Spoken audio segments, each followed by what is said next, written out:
Wisconsin Eye's coverage of Campaign 2014 is being brought to you by the Wisconsin Hospital Association. For over 90 years, a valued voice supporting Wisconsin hospitals in communities like yours.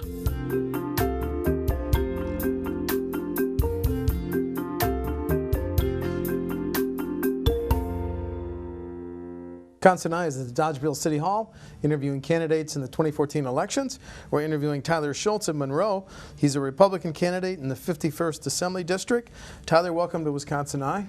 Thanks for having me. Just a note, Wisconsin Eye appreciates the support of the Wisconsin Hospital Association, which represents more than 130 hospitals and health systems, for making these candidate interviews possible.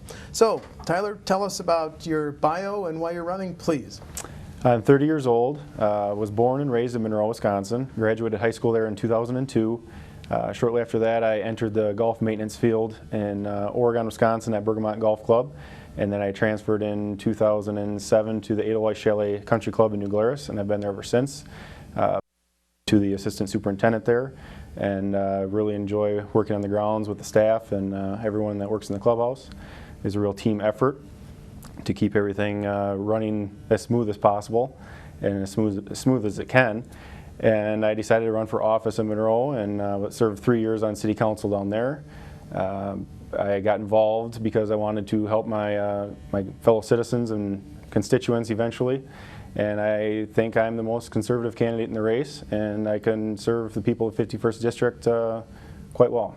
When you say that you think you're the most conservative candidates, give us some examples of issues.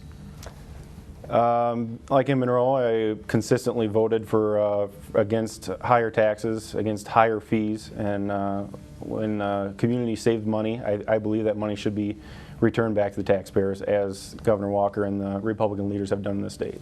So you were on the city council in the wake of the Act 10 vote and debate? In 2011, I was sworn in, so shortly thereafter. Would you have voted for Act 10? Yes. Okay. Has it hurt city services in No. your community, Monroe? None. It has not. Okay. Well, let's talk about K-12 issues. The school vouchers, the school choice program. As you know, the current budget takes it statewide, but puts a cap, a number of students of 1,000 outside the cities of Milwaukee and Racine. What do you think should be the future of vouchers and choice? I think the first year can be more of a pilot program to see how it affects our school districts and how many students take the voucher.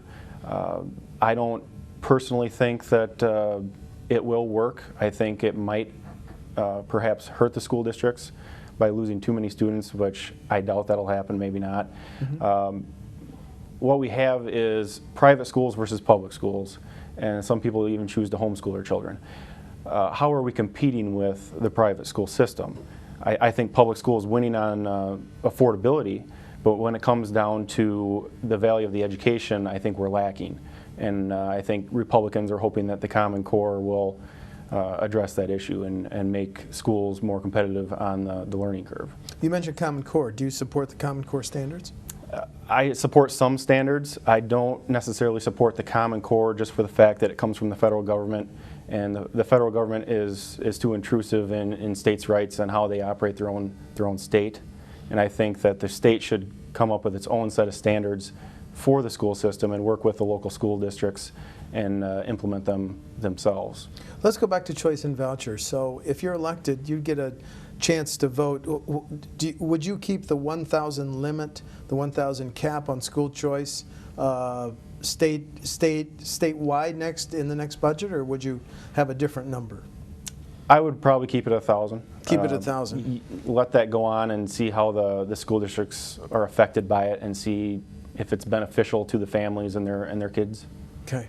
Let's talk about health care. The federal government told state government, if you expand MA benefits, we'll pay the cost for at least the first 1 or 2 years. Governor Walker and the leaders of the Senate and the Assembly said, no thanks, we don't want the federal money. Wise choice or not so wise choice? Wise choice. Why? Once again, the federal government passes down regulations to the state and mandates and stuff like this, and they're bribing the state with the money. And that only lasts so long before the federal government yanks the rug out, and then we're flat on our face trying to figure out how do we care for our seniors without the money appropriated by Congress and the President.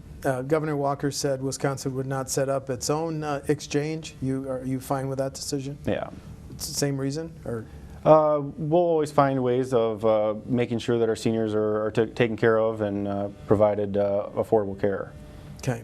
Transportation, important to this region, obviously. There's a projected $650 million deficit in the State Department of Transportation budget for the next biennium budget, 2015-2017. Delay some of these highway projects or additional sources of revenue? If so, what?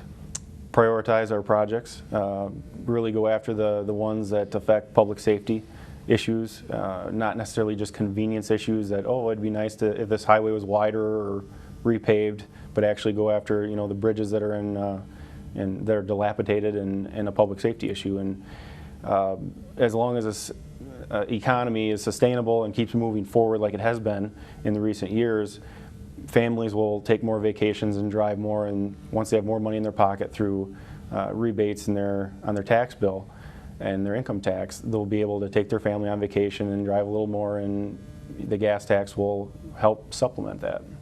Wisconsin gets most of its transportation money from two sources, as you know, what you and I pay to renew our license plates, and the gas tax. Gas tax hasn't been increased since 2006. Would you support any increase in either of those fees? No. Okay. With gas somewhere between $3.50 and $4 a gallon, I don't think anyone's willing to pay even more yet. Hopefully with energy deposits in this country that the country is going after, like the North Dakota sand, oil sands up there, and all the oil sands in Canada, and hopefully the Keystone Energy Pipeline. So you support Keystone? Yeah. I think it's kind of a disgrace that the debate has lagged this long and no one's really made a decision for it or against it at the top of the chain. And I support getting that pipeline built and getting some of that oil flowing down to this country and hopefully lowering the price at the pump. Some of the candidates in the 51st talk about frac sand mining as an issue. Is it? What's your position? Do you need more state rules and regs on frac sand mines, or do you need to tell local governments you can't regulate them as much as maybe they are doing now? It's interesting, the pushback on this issue. Our heritage is rich in mining in the state, and I think in the 21st century we should remain rich in that history and moving forward. And I believe that the state should be the one regulating or not regulating the restrictions on the mines, and not necessarily local authorities, because it is such an important issue. It is a statewide issue. It's putting people back to work. The mines in this state for silica sand, you know, are vast, and it can provide a lot of that sand for the frac sand drilling and fracking, and can provide a key component to the process of extracting that energy. There was a bill debated in the Capitol, or at least considered, that would preempt the ability of local governments to regulate frac sand. So it sounds like you would have voted for that? I would not let the local communities debate or have the final word on whether they're going to allow sand mining or not. Okay. Two candidates for Attorney General say first offense drunken driving should be a crime. What's your position on that issue? I don't think it should be, unless it far exceeds you know, if it's really out of hand with the limit of alcohol content in their blood. Everyone deserves a second chance. You know, we all make mistakes, but you're only allowed one mistake on that issue, and once you should correct that after the first one, and you know, I made a mistake, I made a problem, and do your very best to not create that situation again. But if somebody had twice the legal limit or 3 times, do you think that should be Yes. a crime, Tyler? Okay. Debated an issue in Washington and Madison is the minimum wage. Should it be raised? Well, that's kind of an open-ended question. To what should it be raised to? I think it should be kind of tied to inflation, and I think 10 is a little bit out of line. Okay. And some states are debating $15 minimum wage. I think that's way out of line. It's been adopted in the city of Seattle. Yeah, I think that's way out of line. Okay.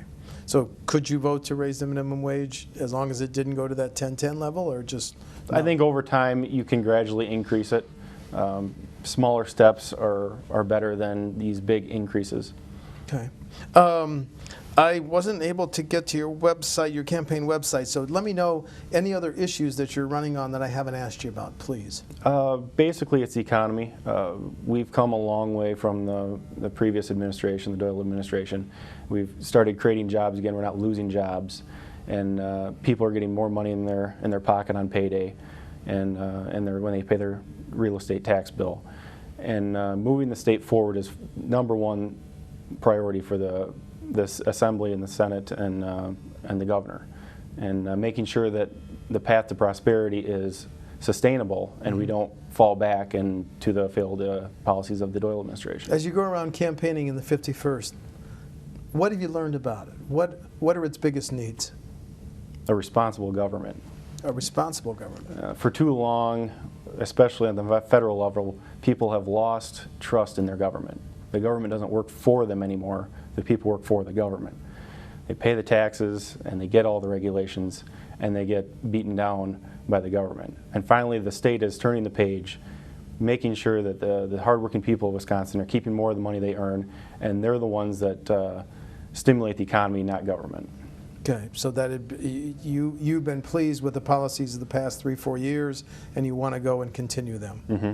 Given any thought to what's your first bill you would sponsor? Getting people back to work, any red tape that's burdensome or intrusive, we need to cut out, and just getting people back to work, getting regulation in line. We're always going to protect the air quality and the water quality that our citizens obviously need. And I think there's a lot of things that we can do. On City Council, I work directly with the Monroe Chamber of Commerce and getting business into town, retaining business in town, and I think that's a vital role in working with all the communities in the district, not just certain ones. They're all important, as every citizen's important. And maybe having a round table with all the partners in the communities, with Greene County, or the tourism partners and the Chamber of Commerce people, and getting them all together and brainstorming and throwing ideas back and forth. This is what's worked in this community, this is what hasn't worked in this community, and really moving forward with everybody on board. Because it's an open seat, you have 3 opponents in the August 12th primary. Do you want to highlight any differences with any of them? Voters are going to have a tough choice, but I think I'm the most experienced with 3 years on City Council. I served 1 as Council President in 2012, elected by my peers, which I'm very grateful for, and I honored that role and respected that they had voted for me. I'd say I'm pretty conservative for my age. I mean, people don't realize that 30-year-olds, my generation, do care about the future of this state. We will inherit whatever problems aren't addressed, and we want to be part of the process. We don't want to wait until we're forced into the process. Very good. Very good. Okay, Tyler Schultz of Monroe is a Republican running in the 51st Assembly District. The primary is August 12th. Tyler, thanks for talking to Wisconsin Eye. Thanks for having me. You bet. Thank you. Thank you.